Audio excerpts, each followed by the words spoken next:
Hey folks, welcome back to the show. It is Mike P here with another episode of the Workplace Innovator podcast. And I'm so excited because this is our second try at recording a conversation with an industry legend. Is it appropriate to say, Melissa? We'll see. I know you're humble, but I want to bring you in right away. Joining us, everybody, from San Ramon, California. Once again, Melissa Van Hagan. Melissa, welcome back to the show. Mike, it's great to be here. It is. I'm thrilled, and thank you. Yes, we had a conversation a few months ago, and for the first time ever, folks, we had a technical glitch which prevented me from using the audio. I enjoyed the conversation thoroughly, Melissa. We talked about your IFMA journey, your FM career, all these things. So we're going to do it over again. What do you think? From scratch. We'll pretend like it never happened. There you go. We'll just pretend it didn't happen. Okay, well, let me do it. Let me formally introduce to you all my guest today. She is an amazing industry leader, someone who has earned the recognition of our facility management community as she was granted the IFMA Fellow designation about 12 years ago, I believe, in 2014. And today, yes. She continues to serve in another role as the Director of Facilities and Corporate Real Estate at Hill Physicians Medical Group in California. And she's joining us today. Melissa Van Hagan, welcome to the Workplace Innovator podcast.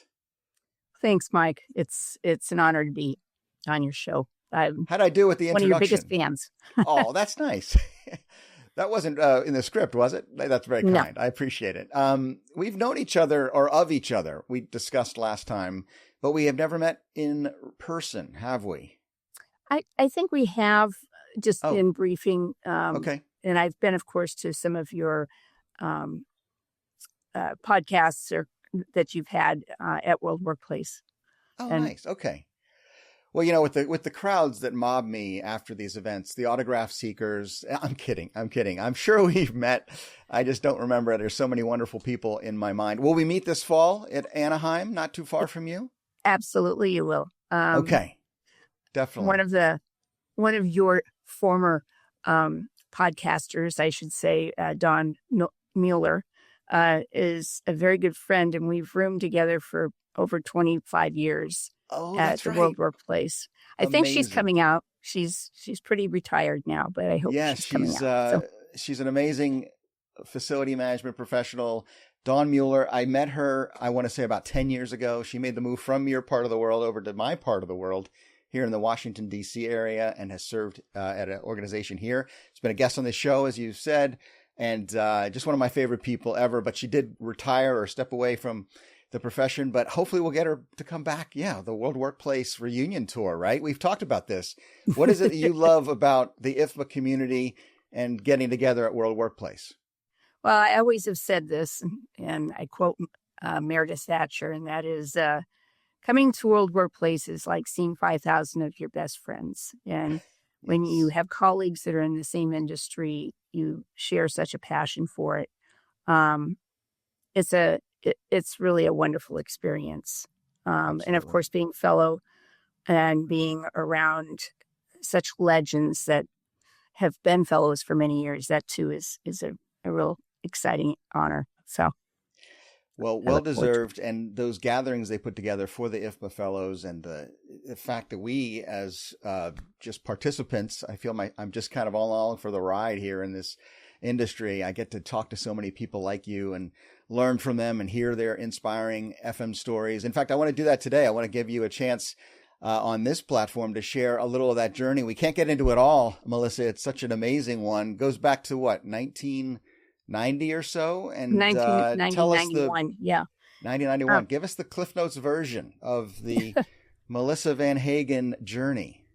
Well, I kind of got thrown into being a facility manager, working for Max's, and many people know it from the Sim products, SimCity and the Sims and so forth, which is now part of Electronic Arts. Yes. But they were growing in leaps and bounds, and they decided that they were going to make me the facility manager. And I jokingly said, what's that? And the woman that was our move coordinator said, you need to join this organization called IFMA. And I said, seriously, is there really an organization for this thing you call facility manager? Right. The rest is history. Yes. But I was given this job, thrown into the fire, had 10 weeks to do a gut and build out of the space. It was 42,000 square feet, new furniture, everything. Had never done anything like it before. But the final was, we moved on Labor Day, ironically, and 10 days later I had my son. So Oh, wow. Okay. it was Congrats. it was an interesting journey, needless to say. But I was with them until Electronic Arts purchased them. I actually had a position with them, but decided to move on and actually went into the retail business of facilities. And then my journey took me to 10 years in the banking industry, back to the tech business, worked for Oracle, and then came into the healthcare industry, which is a whole nother world. And I've been there for 8 years now, and great company, and a mile and a quarter from my house. Gotta love it. Oh, can't beat that. That's the best commute ever. I was going to say, a lot of Californians are jealous of that, I'm sure, as would people here in the DC area. We have quite a traffic situation. But Yeah, I'm fortunate, as you, to live close to my work, meaning my home office is where I do most of these interviews. But I also come out into the real world and connect with people. And as you mentioned, World Workplace is always on my agenda. We hope to have met at IFMA's Facility Fusion a few months ago. That was in San Francisco. Going to, yes. But that didn't work out. But I can't wait for Anaheim. Disneyland plus Melissa in November 2026. Join us there, everybody, if you're not already planning to do so. And I want to hear more about the work you do today here in the middle of 2026 and what's top of mind, as you know so much about the evolution of this facility management profession and corporate real estate and all the things that my audience is interested in hearing about. So I can't wait to get into some of those details with you. But Melissa, got to talk about music real quick. They call me DJ Mike P, because I am a child of the 80s. We already made this realization when we last chatted that you love the same type of music I do. The 80s is the best, right? Right. The 80s are the best music. And even my 30-year-old son will say the same. He absolutely loves it. Raised him right. You raised him right. My husband brought me into more alternative. And I'd have to say, I had the pleasure of a couple years ago we went and saw the Pet Shop Boys and Depeche Mode and awesome. Tears for Fears, and it was great. But all in one like show? country western too, huh? Is that right? All in one show? Those 3 acts? No, New Order was playing, I think, with Depeche Mode. No, with the Pet Shop Boys, I think, and then Depeche Mode was on their own. Both great rock, concerts. Synth 80s synth at its finest, Melissa. Tears for Fears was fabulous. It was. Oh yeah, they're still out there doing a great job. They are. Favorite Tears for Fears song? It's got to be their big hits were "Shout" and "Everybody Wants to Rule the World," right? Yeah. But I like the earlier stuff. Do you remember the which is Mad World? Just is one of the big ones, and then Woman in Chains. That's another one that's great. Yeah, they played them all. Saw them in Las Vegas. We could do this whole podcast on those songs and all that music. People are people. Depeche Mode, still amazing. David Gehan or whatever his name is, still has a great voice. Yep. Oh, I'm jealous. I wish I could have been at some of those concerts. But thank you for making my day already with the musical reference. Do you have something inspiring for the audience, something in the way of a favorite motivational quote you could share? I do. One of the things I think is such a key part of facilities is the employees and the people that you work with. They're your customers. And, often they will come to you with requests of things that may be a little over the top. But the one thing is I never say no. I always say, let me see what I can do. You're not promising anything, but you're listening to them, and it means the world to them. And, you don't slam the door on anybody in facilities. You always want to hear, because it's usually something very simple. From my back hurts, well, because your chair needs adjusting. something simple like that. But Right. they really appreciate it, and if it really means a lot to them, they'll come back to you and say, are you still thinking about that? It's like, you got to pick your battles too. You obviously have to pick your battles. Sometimes you just have to let things roll off. And it isn't always that easy, but I think it's important that people are able to have that flexibility.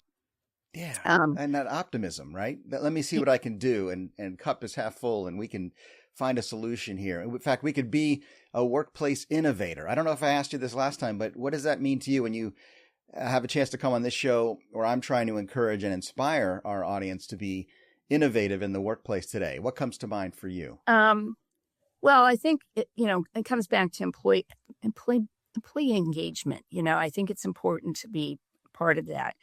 I think I mentioned possibly in our last meeting that 10 months ago, we moved our headquarters. We had been in the same building for some 16 years, all as a single tenant. We are no longer in that situation, but it was very dated and dysfunctional. Well, obviously, COVID changed so many things for everybody. Sure. Yeah. Everybody was required to come in. We have 2 other satellite offices and in California. But what we found now, it's absolutely amazing. We made it we're hybrid, that the majority of the people have to come in 2 days a week. Okay. But we now have so many remote employees. They're in 26 different states now. Oh, wow. Where we had nobody. Everybody came in to one of the 3 offices.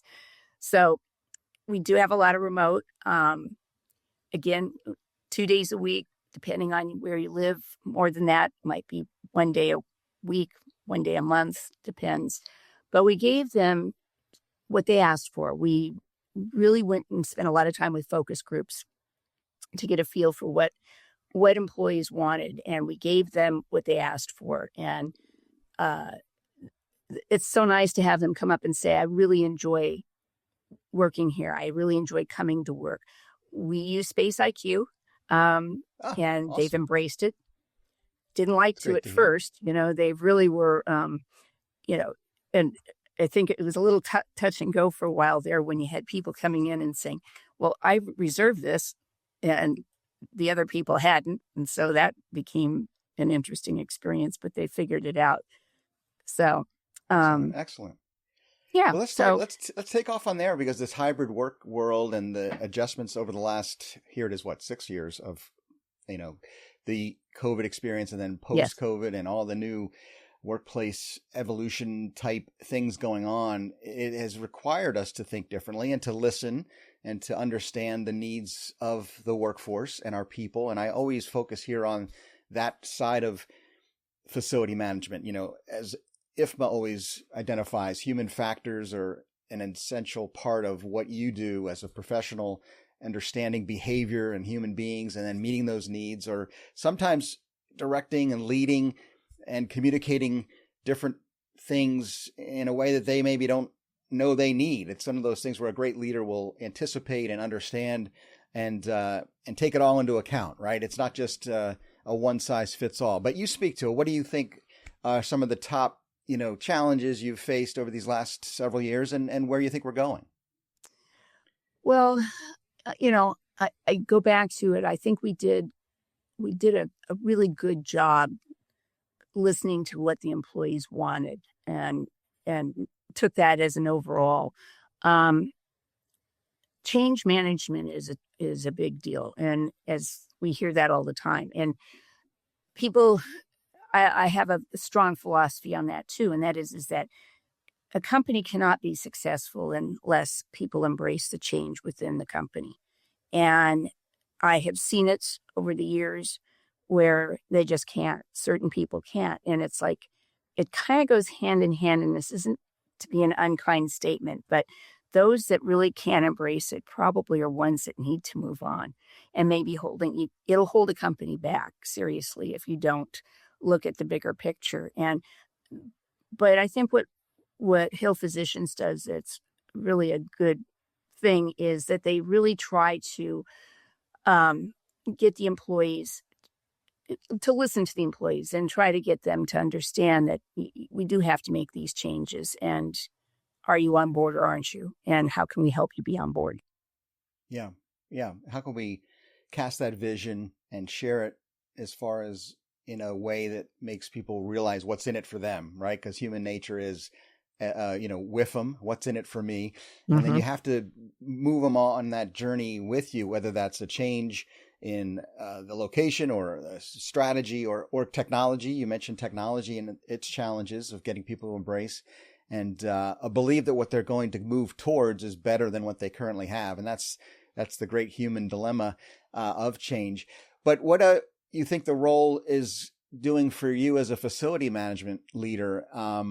How do you see the profession evolving? You've been through a lot over the last 30 plus years, but do you still see that we have a role to play in the future with all the new strategies and technologies and ways of working? Do you think the FM role is going to be different in the next 5 to 10 years? What would you say to that question? No, I think facility management is still going to be there. I think it's going to have to evolve some, but I think that the human person, the human element of employment and so forth is still going to need somebody that's there. We're in a full service type of very high end, I'd say triple A class business campus. And the interesting thing is that the owner, it's a family owned campus, and it's very large, but he's tearing down buildings and selling them off for condos and apartments. And he's getting out of pretty much the real estate end of it and making it kind of we have what we call city center, and it's filled with top restaurants and top stores, and it's in the hub of it. And what he's doing basically is making it so that the offices that have been kept, such as our area, one-stop shopping. You live there, you work there, you can go and have dinner. They bought work, the Chef. Is that what it is? I think live, work, play. Yep, they bought Chevron's former headquarters, and they're planning on putting grocery stores and a lot of homes, and the infrastructure is a little questionable. I live, as I said, down the road, and they're gonna have to make some changes, and it's a little making me nervous a little bit because they're growing rapidly and the traffic's getting really bad. Oh, sure. Let's think about the whole picture. There you go. The holistic view of the built environment and where we operate as human beings. But you were saying that's not going away, right? The essential need to understand how people do interact with their built world. And I think FMs are going to be a big part of that. I agree. I mean, I don't know what they would do without us. You can have AI all you want, but the lockers won't open, or they need headsets, or their chair. They don't understand how the sit stands. When they go down, they get stuck, and how to get them out of that memory and put them back in. Sure. Somebody has to hold hands. It's just part of the business. But it's Well, I love that. I love that. It will be there. It'll be there, even AI. But at the same time, I'm a big improv, philosophy guy, Melissa. So yes, that's true. And we must break out of our own current state of understanding or comfort zone of what we know and how we do things today, and be open to that change ourselves, right? As the FM community, and understanding all of these new technologies, AI you mentioned, and other things, we have to be adaptable ourselves. Do you agree? Oh, absolutely. Yeah, you've got to be very flexible on it. It's interesting. I just finished on the corporate real estate part of it. I just finished negotiating 2 leases, and both very different. One very, very conservative and very tight. Not a lot of wiggle room, whereas the other one was much more flexible. we are moving one of our offices from an area that isn't the best to the other side of the freeway where there's lots of restaurants and lots of, it's very pleasant environment, and it should be an interesting thing because we're mirroring it from what we did with our headquarters as well. So we're trying to incorporate the same look, the same feel, so that everybody feels equal, I guess is the best way to put it. Sure. And keeping all those things in mind is something we must do for sure. Yeah. Melissa, I can't believe it. I'm looking at the clock and the time is escaping us. This has been so much fun. It's gone by so fast, but I wanted to ask you one final question, if I may. Sure. Your advice for my audience. Do you have any final practical advice or thoughts you could share with us as we head into the future of FM in the workplace together? Listen to your employees and listen to your senior management and be open-minded. Things are changing rapidly. They let them know, I always say that strategic, the business and facilities is so tactical, but you have to be strategic as well. And giving your senior management an idea of what 5 to 10 years is going to be like is a really important thing, because they need to understand why you need to be there. My situation, I've just promoted my supervisor for 15 years with the company to facility manager. And I'm looking to ride off into the sunset, hopefully by the end of this year, and retire. I just turned 70 and I'm collecting my Social Security now, and I love my job. That's I absolutely love my job. But no one watching this is going to believe that, Melissa. Yeah, no, I just, I can tell people, my father's philosophy always was, if you're spending 75% of your life working, you better darn well be happy with what you're doing. And I have to say, I love what I do. So for all of those out there in the facility world, embrace it and run with it and be open-minded. Do what you love and love what you do, and you'll never work a day in your life. That's amazing. And is this a Workplace Innovator exclusive? You sharing the news that you might be riding off into the sunset, or does everybody know? Well, it's they know now. In the works. It's not a secret by any means. I haven't set an exact date, but it doesn't mean you're going away. It means you're going to I'll still be. Like part of being a fellow, you'll be coming back. Yes, forever as an IFMA part of fellow. Being a fellow is that your work never ends. You always are out there to help others. So, and that's we need you. We need one you, thing Melissa, I'll continue to share your wisdom. Yep. And I look forward to meeting you in Anaheim. Yes. In Anaheim in just a few months. And I am so thankful we got this second chance to record a conversation. It was wonderful. I really appreciate it. I want to thank you for being on the Workplace Innovator podcast.